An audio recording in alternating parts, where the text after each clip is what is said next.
Seja bem-vindo ao Seminário de Teologia e Vida Cristã, Palavra da Vida. Você está em mais um curso de teologia cuja proposta é fazer alargar o seu conhecimento na área teológica.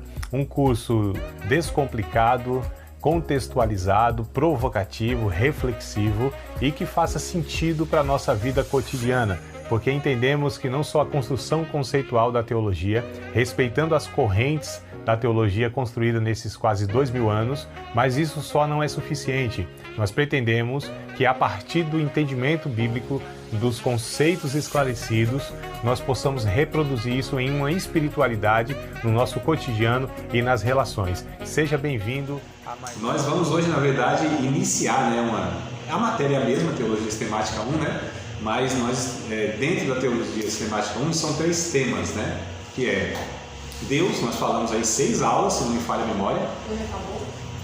Sobre Deus, a gente não vai falar diretamente, talvez a gente aborde assim como algo que venha vindo a reboque, mas tratar mesmo sobre a pessoa de Deus. A gente vai falar agora sobre outra pessoa de Deus, não é que não vamos falar sobre Deus, estamos falando sobre a natureza de Deus, enfim, eu até esqueci aqui, deixa eu recapitular, porque eu mesmo não lembro. A existência, a natureza e os atributos de Deus, Foi isso que nós propomos aqui, embora eu deixei de falar algumas questões, mas a gente dá um jeito de o conteúdo chegar para vocês de outra maneira, tá? Eu não posso estender muito, senão a gente estende demais a matéria, Mas vamos continuar falando, sobre Deus, agora a pessoa de Cristo, tá? É isso que nós vamos falar. Se vocês quiserem anotar os pontos que nós vamos tratar, aí serão em torno de 3 ou 4 aulas, 3 a 4 semanas, é o que a gente vai falar, usar aí para falar sobre Cristo, Natureza, esse vai ser um ponto e a aula de hoje que a gente inicia, a natureza, Cristo, sua natureza, ofícios, obra e missão. Esses 4 pontos que nós vamos abordar a respeito de Cristo. A gente chama tecnicamente de cristologia, mas a cristologia está embutida aqui nessa teologia sistemática 1, tá? Então, o terceiro é o Espírito Santo? Natureza, não, o terceiro ponto. Deus, Jesus Cristo. Nós falamos sobre Deus, sobre existência, natureza e atributos. Vamos falar sobre Cristo e o terceiro ponto é criação. Então, Deus, Cristo e criação.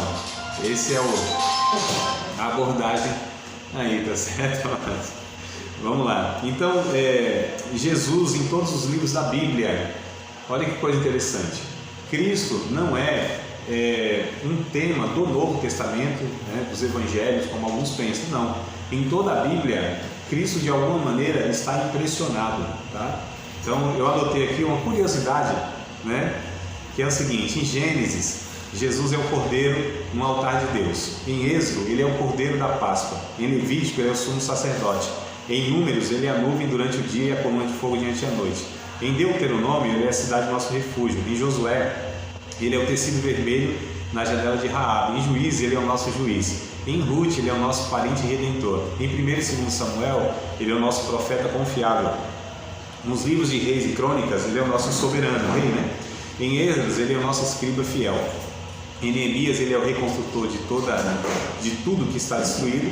Em Esté, ele é o Mardoqueu assentado, fiel ao portão. Em Jó, ele é o nosso redentor que vive para sempre. Em Salmos, ele é o meu pastor e não nos faltará. Em Provérbios e Eclesiastes, ele é a nossa sabedoria. Em Cantares, ele é o belo noivo. Em Isaías, ele é o servo sofredor. Em Jeremias, Jeremias e Lamentações, são 2 livros, Jesus é o profeta que chora. Em Ezequiel, ele é o maravilhoso homem de 4 faces. Em Daniel, ele é o 4º homem da fornalha. Em Oséias, ele é o amor sempre fiel. Em Joel, ele que nos batiza com o Espírito Santo. Em Amós, ele leva os nossos fardos. Em Obadias, nosso Salvador. Em Jonas, ele é o grande missionário que leva ao mundo a palavra de Deus. Em Miqueias, ele é o mensageiro dos pés formosos. Em Naum, existe esse livro na Bíblia, tá? Ele é o vingador. Em Abacuque, ele é a sentinela orando sempre pelo reavivamento. Em Sofonias, ele é o Senhor poderoso para salvar. Em Ageu, ele é o restaurador de nossa herança perdida. Em Zacarias, é a nossa fonte. Em Malaquias, é o Filho da Justiça com a cor em suas asas. Em Mateus, ele é o Cristo, o Filho de Deus vivo. Em Marcos, ele é o operador de milagres. Em Lucas, ele é o Filho do Homem. Em João, ele é a porta pela qual todos devem passar. Em Atos, é a luz brilhante que aparece a Saulo no caminho de Damasco. Em Romanos, ele é a nossa justificação. Em Coríntios, é a nossa ressurreição que leva nossos pecados. 1 e 2 Coríntios. Em Gálatas, ele nos redime da lei. Em Efésios, ele é a nossa riqueza insondável. Em Filipenses, ele supre todas as nossas necessidades. Em Colossenses, ele é a plenitude do Deus encarnado. Em Tessalonicenses, 1 e 2, ele é o nosso rei que virá. Em Timóteo, 1 e 2 Timóteo, ele é o nosso mediador entre Deus e os homens. Em Tito, ele é a nossa bendita esperança. Em Filemão, ele é o amigo mais chegado que o irmão. Em Hebreus, ele é o sangue do pacto eterno. Em Tiago, ele é o Senhor que cura o doente. Em Pedro, ele é o pastor principal, né, a pedra de esquina. Nos livros de João, 1ª, 2ª e 3ª, Jesus que tem a ternura do amor. Em Judas, ele é o Senhor que vem com milhares de santos. Em Apocalipse, a igreja é conclamada a levantar os olhos, pois é chegada a sua redenção. Ele é Jesus, o Rei dos Reis e o Senhor dos Senhores. Então a gente percebe que em toda a vida, os pentecostais estão chegando aí, ó. Então a gente percebe, amados, que a Bíblia, sem querer forçar, né? Porque não é uma forçação de hermenêutica, como a gente diz, não. De fato, em toda a Bíblia, a gente percebe que Jesus, ele está sendo apontado. É o propósito da Bíblia, é apontar Cristo. Toda a Bíblia pretende, né, nos trazer a consciência de quem é Jesus, tá? E a diferença que vai fazer entre aqueles que são salvos, são cristãos e não são, né, de todas as religiões, que embora de alguma maneira professa Cristo, mas é o reconhecimento de que Ele é Deus. Faz toda a diferença. Jesus, para nós, Ele é Deus. Porque para os muçulmanos, por exemplo, é um profeta. Para o catolicismo, não é exatamente quem nós declaramos, né? Para o budismo, ele também é reconhecido como uma figura histórica. Então você vai em diversas religiões aí, para o próprio judaísmo, né? Jesus também é reconhecido como uma figura histórica. E a gente vai falar dessa questão de figura histórica que é reconhecido, né? Não é só, aliás, não é declarado como nós declaramos, porque é o próprio Deus. Nós chamamos de segunda pessoa da Trindade. Já aprendemos, eu acho, né? Bom, mas me ajudem aí, porque às vezes eu falo que eu falei e talvez não falei em outra turma. Que a cabeça não está dando conta com um monte de coisa, né? Eu falo quase todos os dias. Proporcionalmente são 5 dias na semana, são 5 turmas, né? Então tem temas diferentes e às vezes eu não lembro, não. Então, caso eu não tenha falado, eu falo, ó, como eu já falei para vocês, falo, não, você nunca falou isso aí, não. Então, me ajudem aí, tá? Mas a questão é que Jesus, ele é por muitas religiões reconhecido, mas não como Deus. E essa é que vai fazer, como eu disse, toda a diferença. Eu quero ler com vocês Mateus capítulo número 16, versículo número 13. Mateus 16 e 13. Parece ser muito simples essa passagem, no sentido que é tão conhecida, né?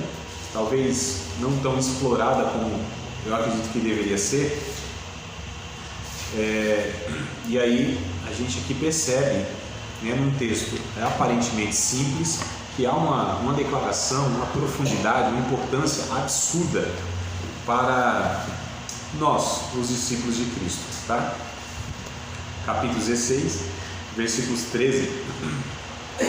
Jesus pergunta: quem dizem os homens ser o Filho do Homem? É uma pergunta, né? Chegando Jesus às partes de Cesareia de Filipe, interrogou os seus discípulos dizendo: quem diz os homens ser o Filho do Homem? E aí é interessante que a gente observa no verso 14 em diante a resposta, não dos discípulos em si, mas das pessoas, né? Porque ele pergunta: quem que o povo diz que eu sou? Qual é a opinião que as pessoas têm a meu respeito? E aí um dos discípulos aqui diz: uns dizem que o Senhor é João Batista, outros dizem que é Elias, outros dizem que é Jeremias ou um dos profetas. Então Jesus, ele é visto, ele é comparado, né, pela multidão, pelo pessoal, com figuras semelhantes a essas aqui, né? Aí a preocupação de Jesus é a respeito dos seus discípulos principalmente. Mas e vocês? Quem vocês dizem que eu sou? Né? Acho que aqui que está o X da questão.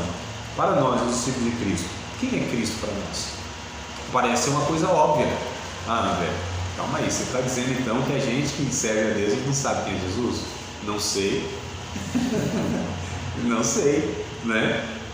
Mesmo porque a gente muitas vezes vê ensinamentos dentro de igrejas evangélicas, falando a respeito de Deus, projetando em Deus muito mais um conceito pagão. Pasmem, isso acontece, né? Atribuindo a Deus características e natureza que não pertencem a Deus. Muitas vezes isso é passado como fruto de uma teologia denominacional que muitas vezes não é bíblica. A gente precisa, amados, ter muita maturidade para entender que nem tudo que nós ouvimos e até falamos de Deus, de fato é. Nem tudo que a gente declara a respeito da pessoa de Jesus e das doutrinas da Bíblia, nem sempre tem coerência, não é? Então a gente precisa ter muita consciência e a gente não pode ser inocente a ponto de achar, não, tudo que é pregado, 100% conteúdo, isso é saudável, é bíblico, é assim mesmo. A gente precisa ter filtros, né? Paulo, ele quando pregou lá numa cidade chamada de Bereia, capítulo 17, acho que é verso 11 de Atos, se não me falha a memória, ou é 10 ou é 11, tá? Atos 17.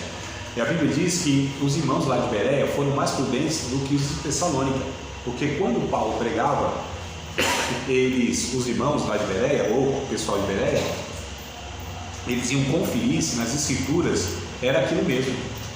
Então, queridos, eu quero fazer aqui um alerta, né, para que tudo que vocês ouçam pode ser de mim, pode ser do pastor de vocês, pode ser de quem quer que seja. Todos nós devemos ser passados por um filtro, por uma peneira bíblica, tá certo? Nós somos passíveis de equívocos, não é? Então a gente sempre precisa investigar os textos bíblicos, tá?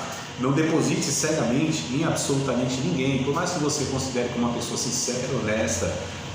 Não, é homem de Deus, é o meu professor, é o meu pastor, né? Mas ainda que haja uma boa intenção, uma reta intenção, como a gente fala, uma honestidade, uma sinceridade. E eu me lembro de Paulo Romero, que é um pastor lá de São Paulo, né? Paulo Romero, um excelente ensinador que nós temos, já um ancião, eu não sei quantos anos ele tem, mas é um veterano, né? Pastores aí que a gente tem, vem daquela safra, né? Que se manteve aí doutrinariamente bem equilibrado. E ele vai dizer assim, tem pessoas que são sinceras, tem pessoas que são sinceramente enganadas, né? Então a sinceridade não é tudo, né? A honestidade não é tudo, porque nós somos limitados e, como eu disse, passíveis de equívocos. Então a questão é, Jesus, para os discípulos aqui que Jesus pergunta quem era, aí Pedro traz a declaração que é, tu és o Cristo, o Filho do Deus vivo.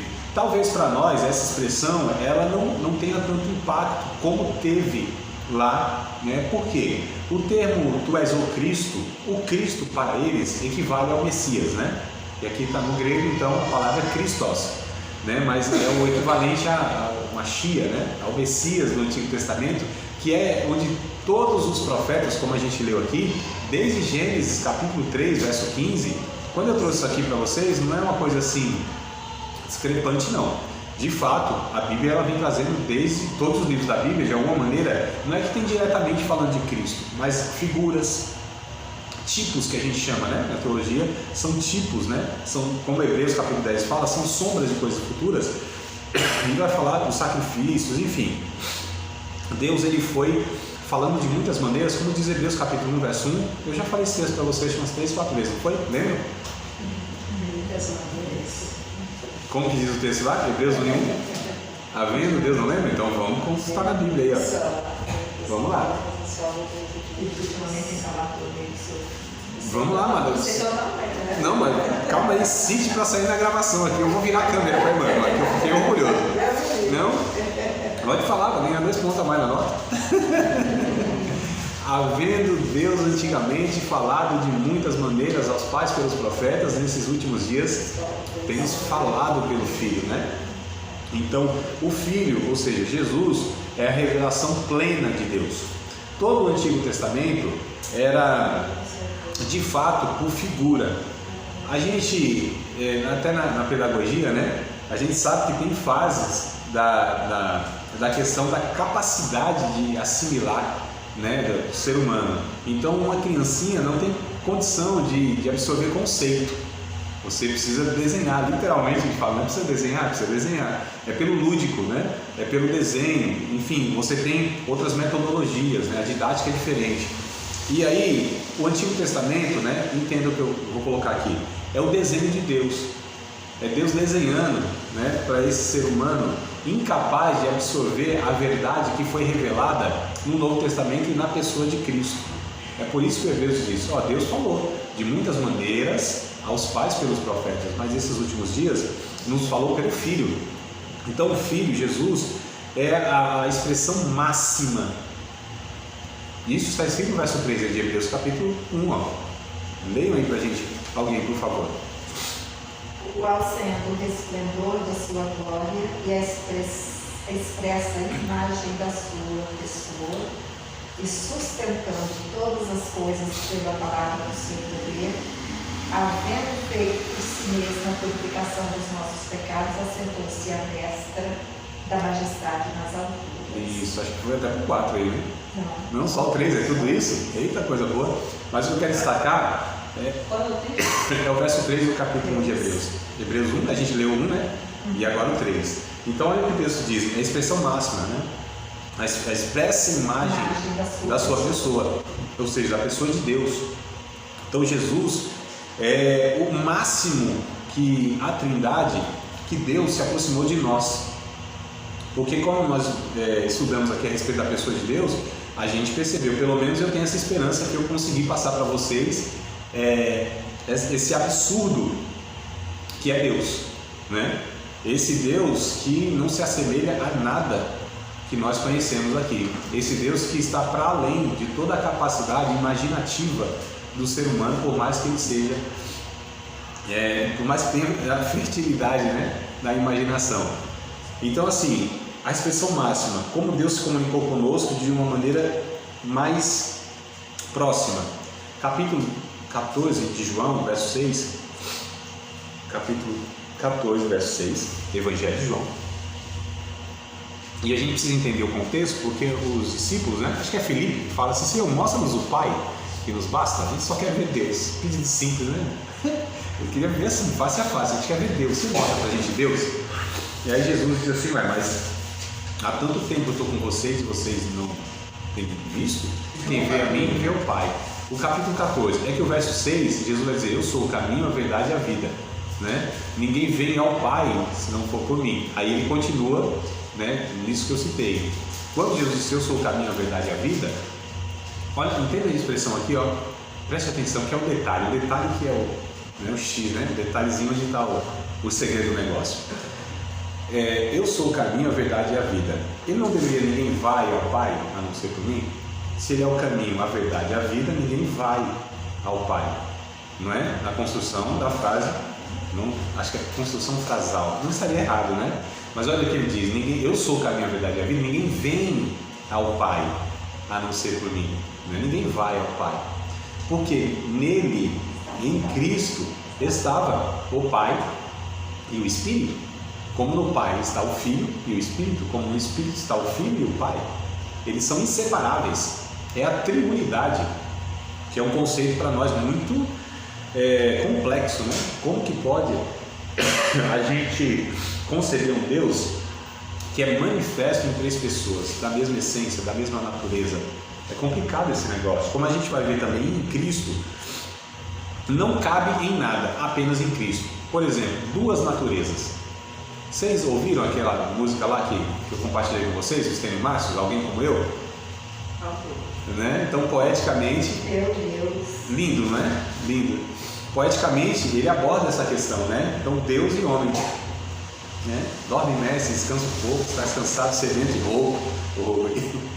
Dorme, mestre, a casa é tua, né? E tal. Sonhas como homem ou sonhas como Deus? Porque era homem e era Deus homem, né? Era o homem que se tornou, que a Bíblia vai dizer em Filipenses capítulo 2, eu acho fantástico. Esse texto de Filipenses traz para nós, em todo o Novo Testamento, uma declaração que só está ali, que na teologia a gente chama de kenosis, né? Que está no texto lá, né? Se esvaziou, esse termo esvaziar, né? Está lá kenosis, né? Algumas traduções, algumas versões vão estar aniquilou-se, né? Outras esvaziou-se. É o 6, o 7, qual que é? Eu recito até tudo, mas assim, eu recito quando for carreado. Mas aniquilou-se a si mesmo, tomando a condição de servo, fazendo-se semelhante aos homens.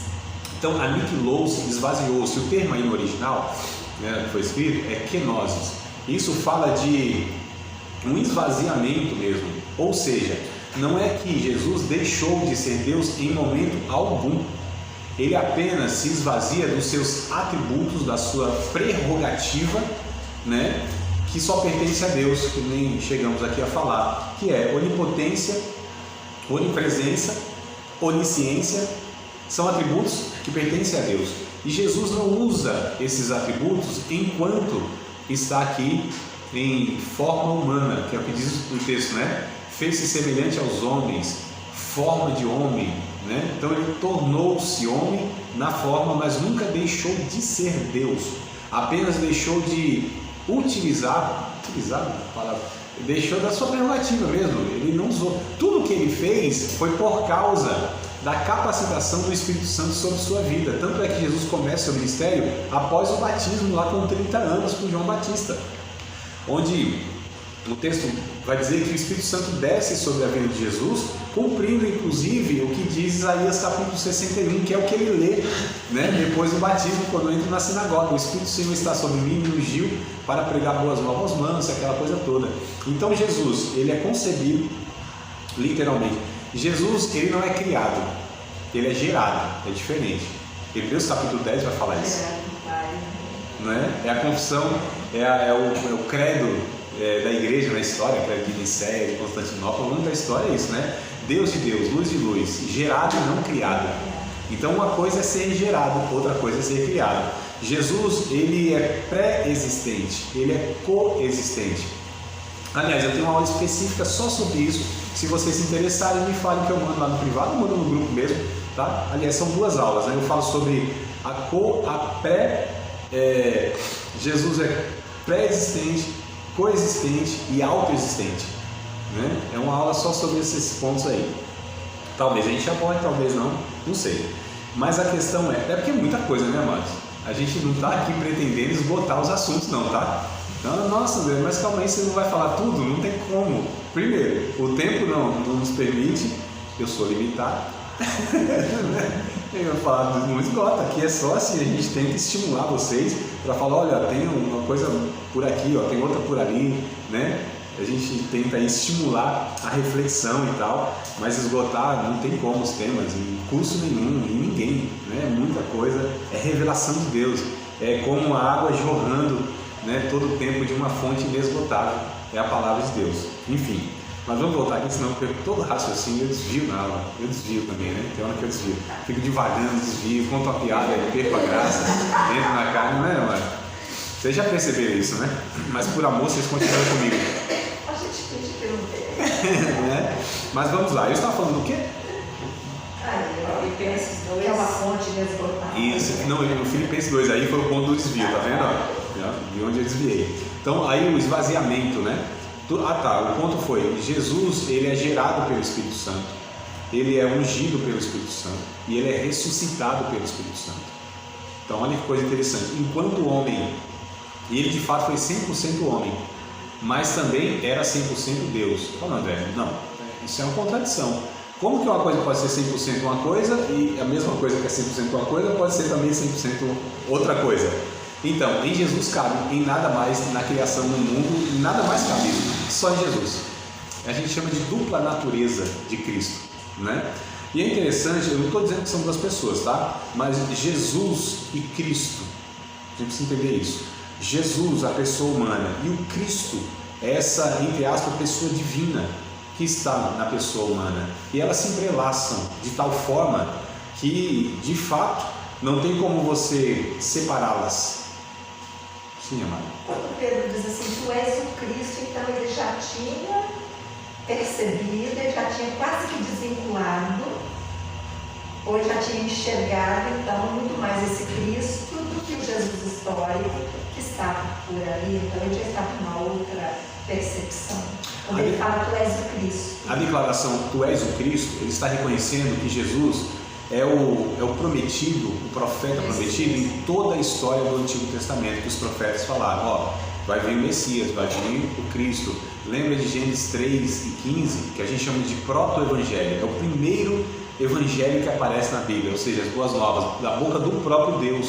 Na reunião lá que vocês sabem, né, do casal junto com a serpente, né, da tua semente, né, nascerá um que pisará a cabeça da serpente. Ali já está a primeira profecia a respeito do Cristo, de Jesus. Aí os profetas, como eu disse, falei para vocês, vão trabalhando em todos os livros da Bíblia, de uma forma ou de outra, por figuras ou declarações diretas mesmo, né? O Messias, vão dando características de onde ele vai nascer, como vai ser a sua crucificação. O livro de Isaías, a gente chama de mini-bíblia, né? São 66 capítulos, né? Tem 66 livros. Mas se nós não tivéssemos os evangelhos, o livro de Isaías daria conta para falar do nascimento de Cristo, nascer de uma virgem, né? De toda a trajetória de Cristo, a crucificação, enfim. A gente chama de profeta messiânico, aquele que trouxe as características principais a respeito do Messias. Então, quando ele fala assim, tu és o Cristo, essa declaração, tu és ungido. A palavra Christos é ungido, né? Como eu falei, Isaías 61, o Espírito do Senhor me ungiu. Tu és aquele que é o cumprimento de todas as profecias dos profetas, enfim, todo o Antigo Testamento. Agora, o que mais me impressiona é a segunda declaração, tu és o Cristo, o Filho do Deus vivo. Falar o Filho do Deus vivo equivale a dizer tu és Deus. Porque quem pode ser, a gente tem um ditado que diz assim, filho de peixe é peixinho. Por quê? Porque não pode ser filho de peixe girino, filho de peixe jacaré. Não dá. Não tem como uma natureza gerar outra natureza, não é? Então esse termo, tanto é que quando Jesus disse assim, eu sou filho de Deus, eles entenderam, ele está falando que é o próprio Deus. No Evangelho de João, por exemplo, os judeus, eles entendiam aqui claramente, por isso que eu falei, para nós talvez não tenha esse impacto na leitura, mas para os judeus, quando Jesus se declarou filho de Deus, eles falaram, você está se fazendo igual a Deus, então vamos apedrejá-lo porque ele está blasfemando, né? Então o termo filho de Deus é o próprio Deus. Tem uma pintura, né, um quadro aí, não me lembro agora do artista, ele pintou esse trecho aqui, essa ocasião, né? Que são assim, é a declaração de Pedro, e quando Pedro, desculpa, não é um quadro não, é um filme, tá? É um filme, e na declaração de Pedro, quando diz assim, está aqui os 12 discípulos e Jesus no meio, quando Pedro diz assim, tu és o Cristo, o Filho de Deus vivo, todos os 12 dobram os joelhos diante de Jesus, porque reconhece que ali está o próprio Deus encarnado na frente dele, na pessoa de Cristo. É por isso que Jesus disse, não foi a carne e nem o sangue que te revelou isso, mas é o meu Pai que está no céu. Só pelo Espírito é possível reconhecer que Jesus é o próprio Deus. Seja lá os discípulos ou nós aqui da mesma forma, porque nós não temos condição de termos essa revelação se o próprio Pai, através do Espírito, não revelar em nós que Jesus é Deus, irmãos. Tá certo? Então, a gente tem essa questão. Vamos lá, falar da natureza, então, nessa longa introdução que eu dei aqui, da natureza, né? A história tem Jesus como mais um personagem, a história, tá? Como mais um personagem que influenciou a humanidade, né? Como outros mais. Por exemplo, eu coloquei aqui 5 judeus que mudaram o mundo, tá? 5 judeus que mudaram o mundo. Olha só, Moisés, ele disse, ó, a lei é tudo. Né? Isso aqui historicamente, você pode ir em qualquer universidade aí, independente se é ateu ou não, eles vão considerar a história. A história, ela é considerada, né? Os registros históricos e tudo mais. Moisés, se a lei é tudo. Qual foi a principal mensagem de Jesus? O que Jesus trouxe como contribuição para a humanidade? Na ótica histórica, tá? O amor é tudo. A mensagem de Jesus é essa. É o amor, né? É o amor. É o que Jesus vem pregando. Aí vem o tal do... Eu coloquei aqui na sequência, nem me lembro, acho que a sequência histórica é essa mesmo. Aí vem Freud, judeu também, né? Ah, mas não é alemão? Judeu. Né? Uma coisa curiosa, o judeu onde nascer é judeu, mas se nascer aqui ele é judeu no Brasil, se nascer na China é judeu. O judeu é interessante que ele é mais do que a questão da etnia, a questão da geografia. É um negócio tão peculiar, né? Judeu é judeu. Ele pode ter uma dupla nacionalidade porque nasceu aqui, mas é judeu. É tão intrínseco, né? Não é apenas a cultura em si. A identidade do judeu é uma coisa impressionante. Mas vamos lá. O Freud, qual é a contribuição? O que o Freud disse? O sexo é tudo. Pela sexualidade você explica o ser humano, né? Aí vem o Karl Marx, outro judeu também, ó. Outro judeu. Ele disse, não, a economia é tudo. A economia é que estrutura, a economia é que organiza a vida do ser humano. Aí vem o Albert Einstein, outro judeu. Outro judeu, né? Então olha que coisa interessante. Moisés, a lei é tudo. Jesus, o amor é tudo. Freud, o sexo é tudo, a sexualidade. Marx, a economia é tudo. Aí o Albert Einstein disse, tudo é relativo. Aí bagunçou tudo também, né? Então, assim, esses 5 judeus, por assim dizer, são reconhecidos historicamente. O que eu quero dizer é que Jesus, ele é uma figura histórica reconhecida. Jesus não é uma figura mítica, por assim dizer, não é um folclore, não, amados, é reconhecido, tá certo? Existiu de fato um homem lá, que hoje nós chamamos de Palestina, né? Chamado Jesus e tal e tal e tal. Então, isso não é algo assim fantasioso não, tá? Jesus, ele é uma figura histórica, só para a gente entender. Porque para nós cristãos é tão essencial entender que Cristo é de fato. Porque além de influenciar a nossa vida aqui na Terra, cotidianamente, né, também pode determinar nosso futuro eterno. O negócio é muito sério, né? Então, por exemplo, religiões aí que declaram que Jesus não é Deus, aqui não é um erro periférico. Eu estou falando, por exemplo, como os testemunhos de Jeová. Eles afirmam que Jesus não é Deus. Tá, amados? Eles têm a Bíblia lá e tal, igual a nossa, inclusive adulterada em algumas partes, né? Eu falei disso aí como testemunho de Jeová, quase que eu apanho. Jesus é um monte, né? É porque eu não falei adulterado, eu falei mutilado, aí piorou mais isso. Vocês mutilaram o texto lá do capítulo 1 de Hebreus, de João, né? Porque o capítulo 1 na tradução que é única, é só eles que tem essa tradução, chamada Novo Mundo lá, né? Lá e tal. É diferente mesmo de todas as outras, da católica, porque a Bíblia, pode ser na católica, pode ser na protestante, onde for, a católica tem um acréscimo, mas assim, o que não tem um acréscimo é igual, porque as fontes são as mesmas, originais. O testemunho de Jeová não, eles alteraram mesmo para adequar as suas declarações, né? Então, por exemplo, o capítulo 1, verso 1 de João, que diz lá, vocês lembram do texto? Muito conhecido esse texto, capítulo 1, verso 1, bora memorizar isso aí. Isso aqui é para dar tempo de abrir, então.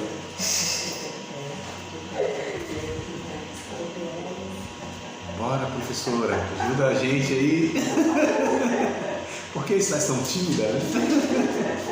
Vamos lá. Vamos lá, só para vocês consultarem e confirmarem aí, né? No princípio, era o Verbo. O Verbo estava com Deus e o Verbo era Deus, né? Quando a gente estuda os originais, o grego aí no caso, né? Arquerologos, tuteon, rologos, né? Arque, no princípio. Esse princípio não é o mesmo princípio lá de Gênesis, por exemplo, que a gente leu já, né? Gênesis 1, no princípio criou Deus os céus e a terra. Não é esse princípio que João se refere, né? O arque aqui é o princípio na eternidade.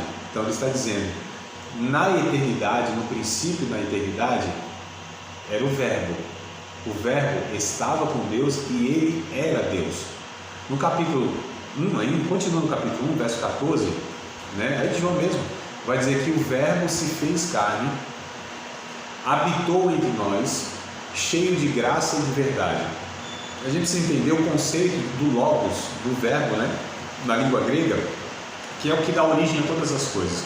Tanto na filosofia ou na língua grega, que é escrito no Novo Testamento, o termo logos traz esse conceito de que é o logos que origina todas as coisas. Então olha como João usa essa língua, né, adequadamente, pegando o termo. A gente sabe que a Bíblia ela é inspirada por Deus nos seus verbos. A gente chama de revelação.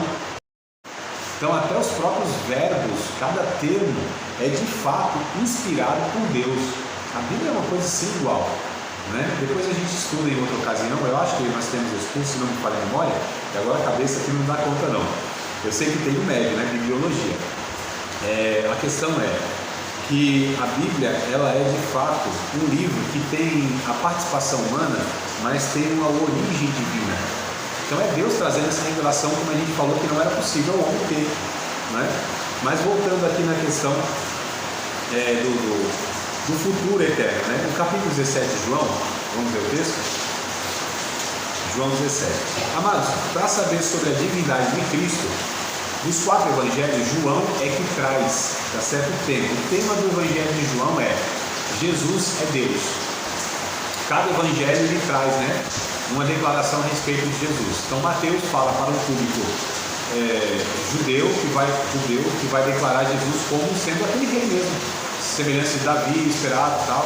Marcos vai falar para um público romano, apresenta Jesus como servo e sofredor. Lucas vai falar para os gregos, Jesus sendo a sabedoria de Deus. João, ele fala para a igreja, dizendo Jesus é Deus. Várias declarações, pelo menos 7 declarações existem, né, em João, dizendo ele é o pão vivo que desceu do céu, ele veio de fato do céu, eu sou a porta, o caminho, a verdade, a vida, né? Eu sou a ressurreição e a vida. Esse termo eu sou, vocês lembram a quem era atribuído no Antigo Testamento? Ao próprio Deus, né? Moisés, diz lá que eu sou te enviou. O termo, só que lá, lógico, é o hebraico, mas aqui é o grego, e equivale, ego eimi, né? Eu sou. Tanto calma que a gente vai ler o 17 que eu falei. É que agora eu preciso pegar esse texto só para mostrar para vocês sobre o eu sou, né? Que é o... Deixa eu ver aqui. E agora, para eu lembrar? A gente não anota. Aqui é meu momento pentecostal, que desceu o quentinho do céu agora. E deixa eu ver se eu lembro aqui. É o capítulo 8, né? Capítulo 8 de João, onde é perguntado para Jesus. Aliás, o próprio Jesus, é o capítulo 8 mesmo, tá? O próprio Jesus, verso 55 em diante. É o 58, mas eu quero ler desde 55 para a gente entender aqui. E vós não conheceis, mas eu conheço. E se disser que não conheço, serei mentiroso como vós, mas conheço e guardo a sua palavra. Jesus falando aos líderes religiosos que ele conhecia o Pai. Olha só, verso 56. Abraão, vosso pai, exultou por ver o meu dia, e viu, e alegrou-se. De quem Jesus está falando, amado? De uma figura que viveu há 1.600, 1.800 anos atrás, alguma coisa assim. E olha o que ele está declarando. Abraão exultou em ver o meu dia e viu. Disseram, pois, os judeus: ainda não tem 50 anos e viste Abraão? Que conversa é essa? Meninão desse de 30 e poucos anos, não tem nem 50, né? Eles ainda jogaram alto, né? Jesus tinha 30 e pouco, nem 50 anos, tu viu Abraão? Verso 58. Disse-lhe Jesus: em verdade vos digo, que antes que Abraão existisse, eu sou. Olha a declaração, amados. Então pegaram pedras, como eu falei para vocês, porque eles entenderam aqui. Ele tá usando um termo que é só usado para Deus, o eu sou. Olha só, o El Shaddai. Aí pegaram em pedra, disse: não, vamos atirar, porque Jesus. Aí Jesus sai de fininho ali, né? Para não morrer antes do tempo, né? Então, várias vezes aqui em João, a gente vê o pessoal que os líderes religiosos pegando em pedra, vão matar, ele está blasfemando, está se fazendo igual a Deus, porque Jesus declarava abertamente mesmo: eu sou Deus. Isso já foi falado pelos discípulos no capítulo de número 16. Olha que coisa interessante, amados. Então a gente já percebe aqui. Mas vamos para o capítulo 17 de João, né? A gente vai falar muito aqui de João ainda. Capítulo 17, verso número 3, porque eu estou falando que há uma implicação muito grave em não reconhecer Jesus como Deus. Isso pode, amado, isso pode afetar a salvação, não é uma coisa simples. Então, uma religião, um cristão fala: não, Jesus não é Deus, não. Foi um profeta lá, né? Como ele disse que os testemunhos de Jeová, por exemplo, dizem. Como o islamismo fala: não, é um profeta e tal, né? Até menor que Maomé, se consideram, né? Então, capítulo 17, verso 3. O próprio Jesus disse: e a vida eterna é esta, que conheçam a ti só, então Jesus está falando a respeito do Pai, por único Deus verdadeiro, e a Jesus Cristo a quem enviaste. Então a vida eterna consiste em reconhecer Deus como único Deus e Jesus Cristo também como único Deus. 1 João, vamos para a primeira carta de João 5,12. 1 João 5, capítulo 5, versículo número 12. Aliás, 1 João capítulo 5, verso 4 e 5 e depois o 12, tá? Na sequência aqui para não confundir, né? 1 João capítulo 5, verso 4, verso 5 e depois o 12, tá? Então diz assim, ó, é carta, não é evangelho, queridos. Porque todo o que é nascido de Deus vence o mundo, e esta é a vitória que vence o mundo, a nossa fé. Quem é que vence o mundo? Senão aquele que crê que Jesus é o Filho de Deus? Nós já aprendemos o que significa esse termo Filho de Deus, né? Verso de número 12. Quem tem o Filho tem a vida. Quem não tem o Filho de Deus não tem a vida eterna, no caso. Então olha só, e a gente vai caminhando aqui, nós vamos ver outras declarações, né? Já vimos de Pedro, em Mateus 16, e vamos ver João 1, aliás, 1 a gente já viu, né? No princípio era o verbo estava com Deus, mas vamos ler o 2 e o 3 também, para ser mais completo. Foi? Evangelho de João, que vai carta, vai evangelho, confunde, né? Capítulo 1 mesmo, nós já lemos o 1, mas vamos reler o 1 para completar aqui, tá? 1, 2 e 3 do capítulo 1 do Evangelho segundo João. No princípio era o verbo estava com Deus e o verbo era Deus. Ele, o verbo no caso, Jesus, né? Estava no princípio com Deus. Todas as coisas foram feitas por ele. E sem ele, nada do que foi feito se fez. Aí a gente repete o 14, né? O verbo Jesus se fez carne, habitou entre nós, cheio de graça e de verdade. Verso 18. Deus nunca foi visto por alguém. O Filho unigênito, guardem esse termo que é importante, que está no seio do Pai, este o fez conhecer. Então Jesus é o Filho unigênito de Deus. Por que unigênito? Porque é o único gerado. Olha que coisa interessante, não é criado, é gerado. Deus, ele tem 4, posso colocar talvez esse termo por não ter outro agora em mente, né? Nem sei se tem o melhor, se tem eu não conheço, ou não estou lembrando. 3 tipos de filho, por assim dizer, tá? Ou, desculpa, 4 tipos de filho. Filho por criação, filho por eleição, filho por adoção e filho por geração. Querem anotar? Mas eu vou devagarzinho e repito. Deus tem 4 tipos de filho. Filho por criação, os anjos.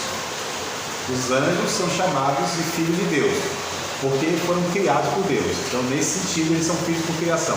Filhos por ele, sim, vamos lá. Filhos por criação, os anjos. Podem colocar assim, tá? Os anjos. Quem são os filhos por criação? Né? Foram criados. Os anjos. Filhos por eleição.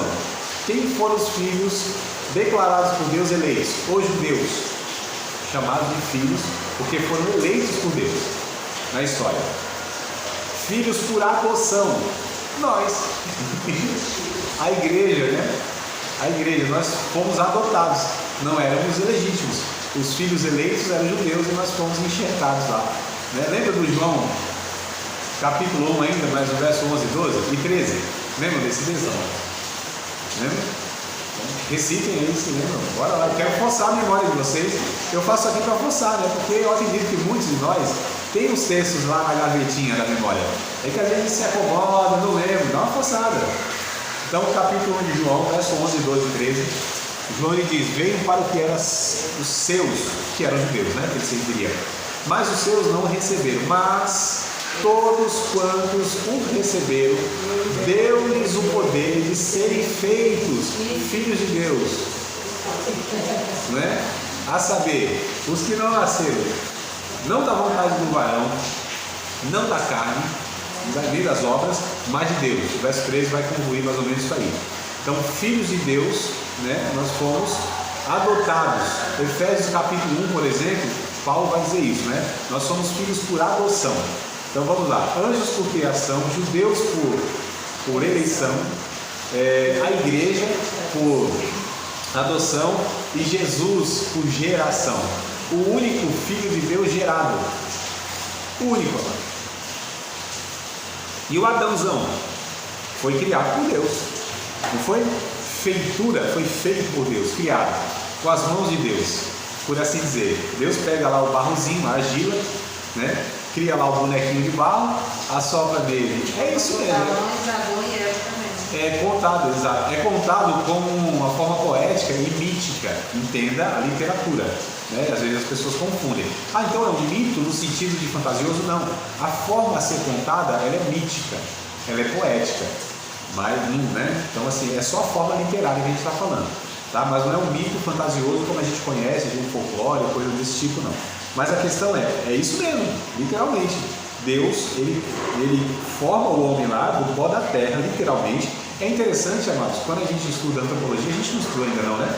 Vocês que estão aqui na sala, Jair, você que é um pouco, acho que entre os irmãos aqui, você está estudando. A gente não falou sobre antropologia, não? Estudamos essa matéria? Acho que sim. Não? Tudo lembra? Então tá tudo certo. Não? Tranquilo. Mas na antropologia a gente estuda o homem, né? O homem na antropologia na ótica bíblica, não na científica, nada desse tipo. Mas aí a questão é, quando a gente estuda o homem, os 18 elementos químicos que existem na argila. Lembrou? Tá vendo uma coisa boa? Tá vendo? Tem que ter um gatilho para lembrar, né? Eu acho que vocês têm tudo na memória, eu só vou ativando os gatilhos aqui. Vocês sabem tudo, eu acho. Eu só vou.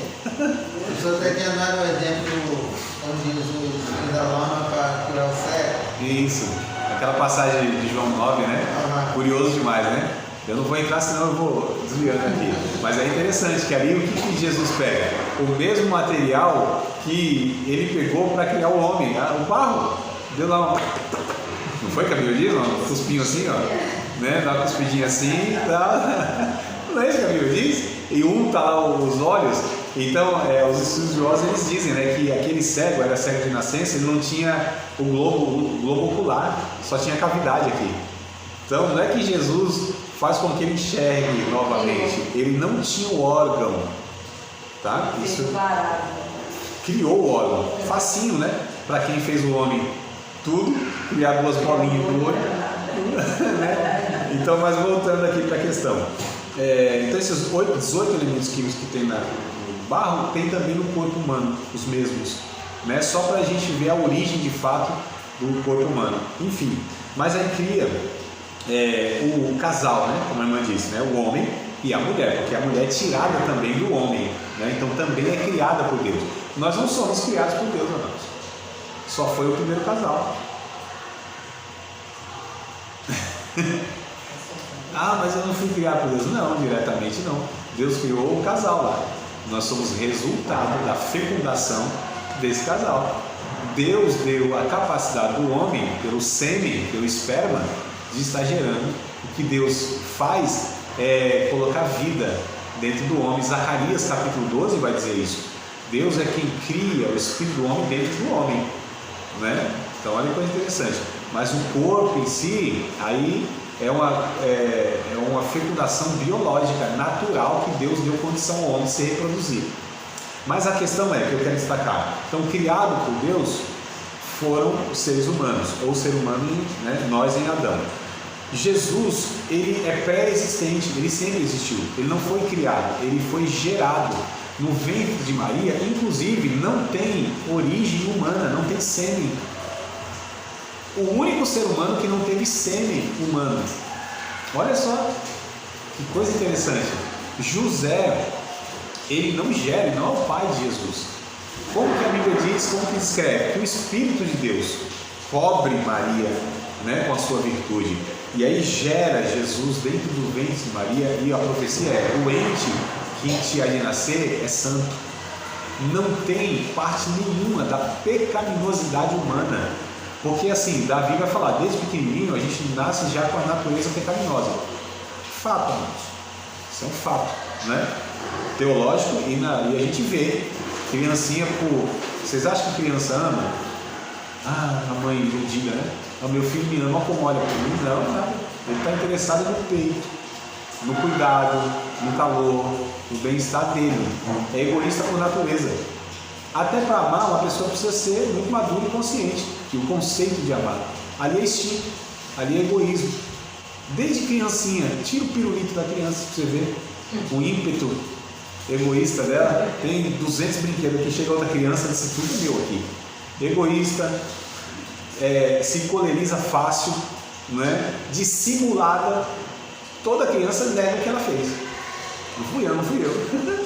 Então a gente vê essa natureza, né? Provérbios vai dizendo que até a criança se dará a conhecer. Suas obras são más. Se a gente não for corrigindo a criança ao longo, amados, da sua vida, ela já vem, entre aspas, com esse HD. É porque o mundo funciona a partir da visão que ela tem. Tanto é que se ela fecha o olho e ela não vê o mundo, ela acha que quem está fora também não vê. Sim. Então o mundo vira a partir de tudo. Isso. Mas é interessante que a Bíblia, ela nos mostra, por exemplo, algumas pessoas, não, é construção social, não é. Como Karl Marx. Karl Marx é o homem é produto do meio. Aí exclui a responsabilidade do homem e a sua natureza pecaminosa. É por isso que Karl Marx nessa parte está errado. A Bíblia vai falar, o homem, ele é pecador. Ele é pecado. Não é que ele peca e se torna pecador. Não, ele é pecador e por isso peca. Vocês entenderam? A gente não pode inverter a questão. Então Jesus me salvou dos meus pecados? Não. Apenas também, né? Claro, não estou dizendo que não. Mas o que Jesus nos salva, a nossa salvação é porque nós somos pecadores. Jesus salva de quem eu sou, e não do que apenas eu faço. Porque a religião até consegue dar uma guaribada, adestrar a pessoa dos comportamentos, disciplina e tudo mais.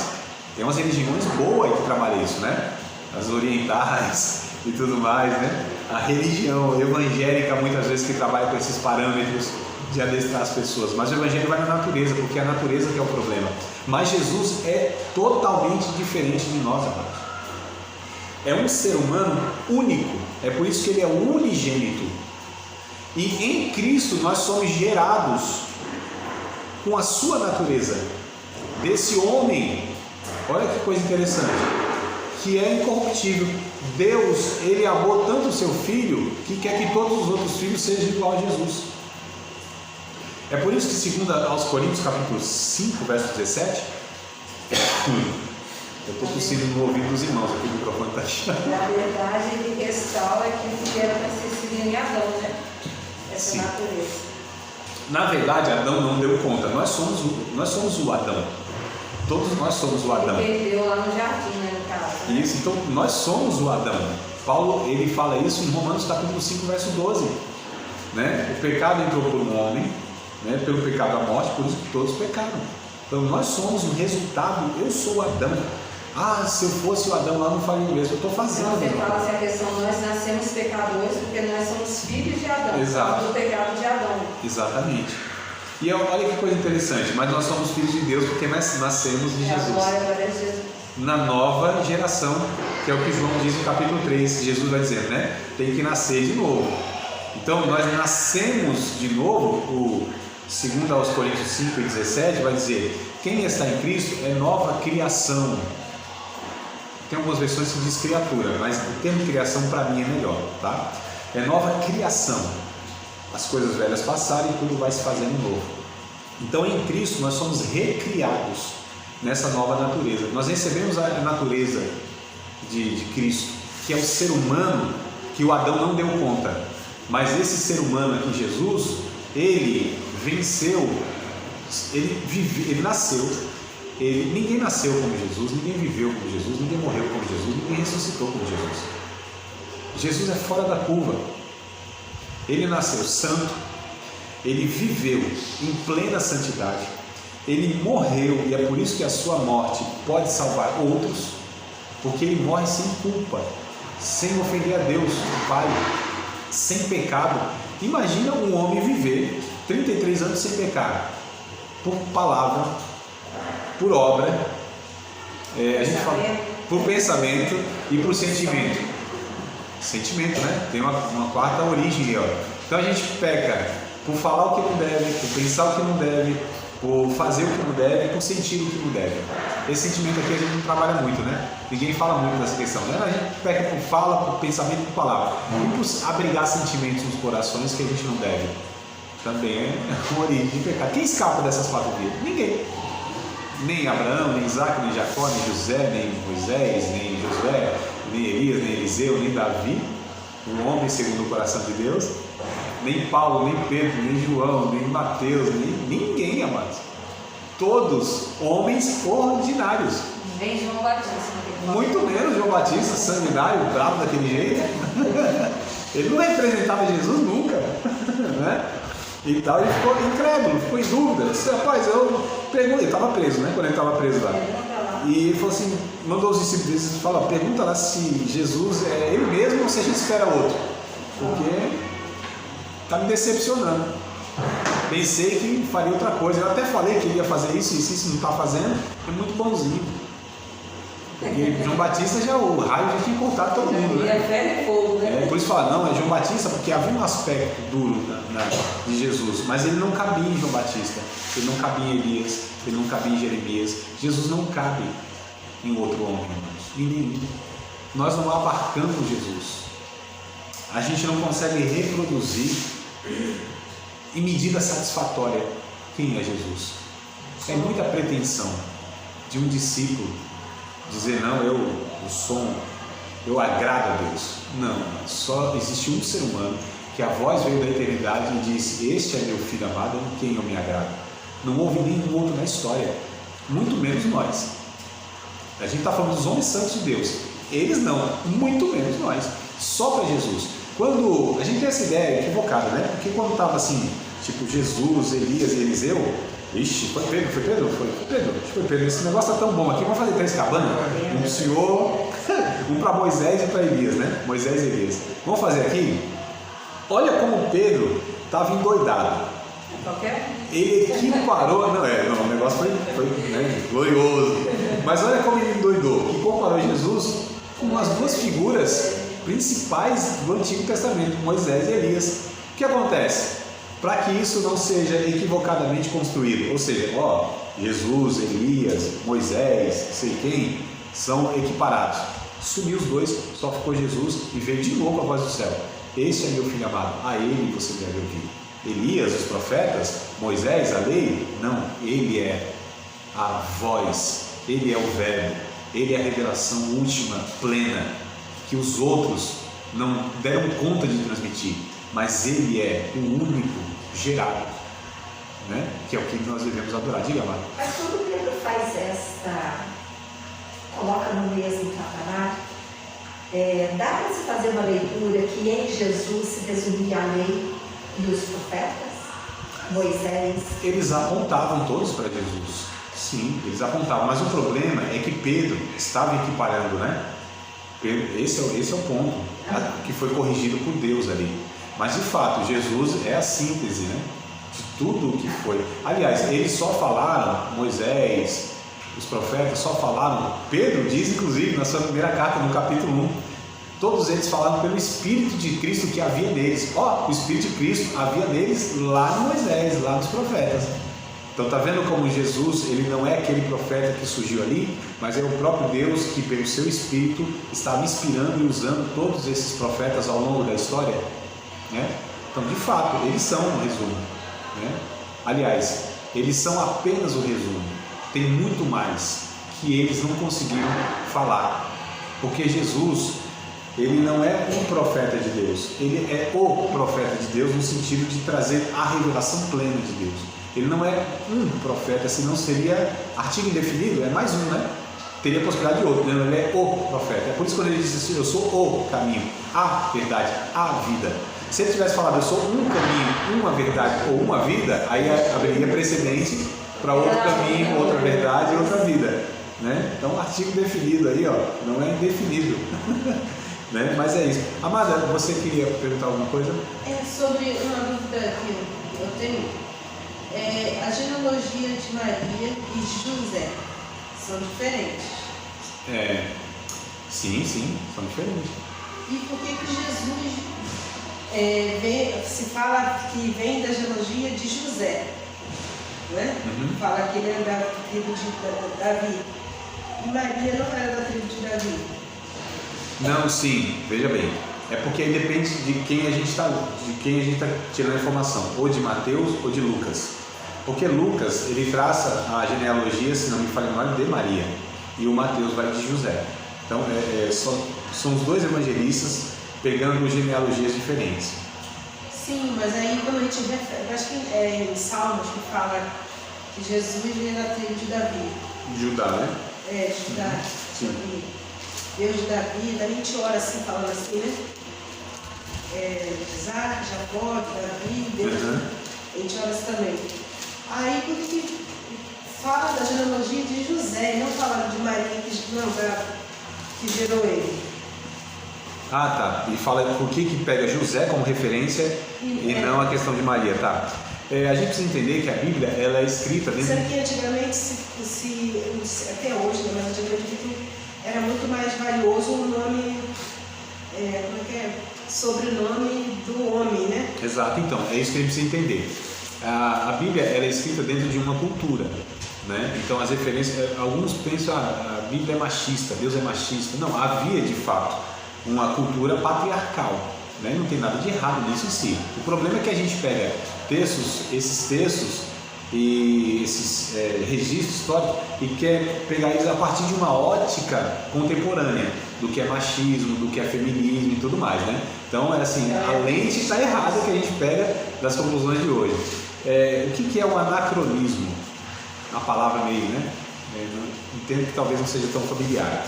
O anacronismo é você pegar justamente essa época e querer atribuir, né, a outra época os mesmos valores e referências. E aí não dá para fazer isso. Mas aqui a questão é essa: por que muitas genealogias omitiam as mulheres? Porque de fato isso era cultural, era o homem, né? Inclusive é criação de Deus, essa ordem criacional, ordem funcional, que o homem ele seja de fato o líder.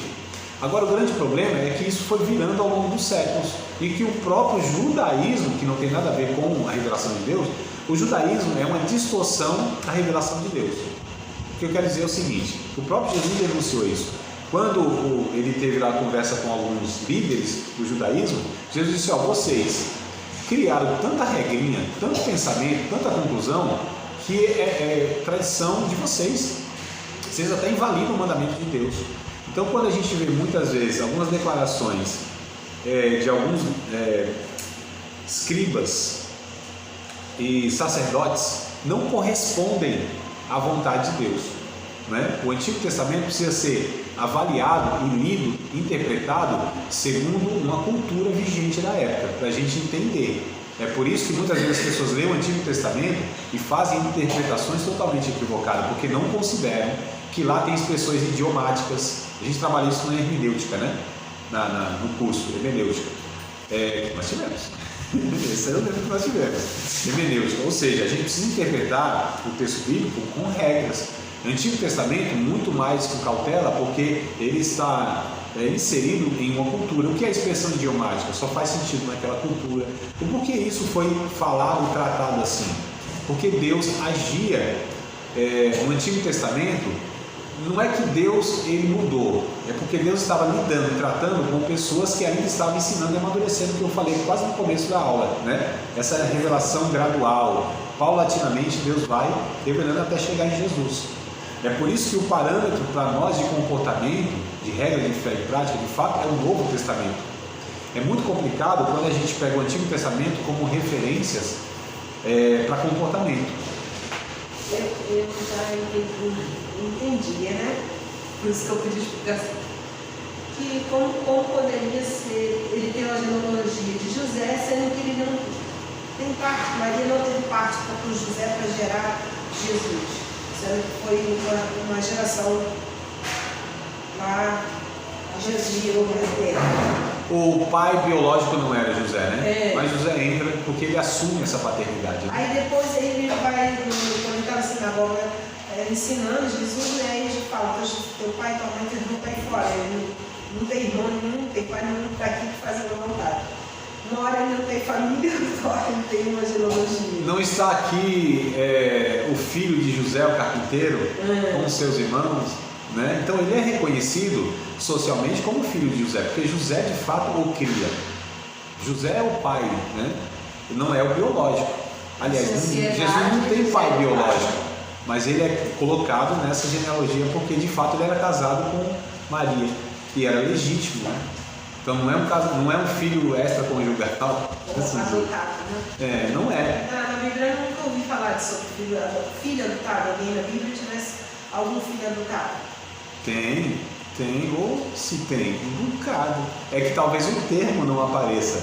né? Mas a atitude e a ação, sim. Aliás, nós acabamos de falar, nós somos filhos adotados. Sim, mas assim, para Moisés, José lá do Egito, tivesse algum filho no meio. Moisés não foi adotado pela filha do faraó, ué? Em termo, adotado. Não foi literalmente adotado, sim, a Bíblia diz. Não diz o termo. Esse é o problema. Às vezes a gente procura um termo, né? Que talvez é contemporâneo.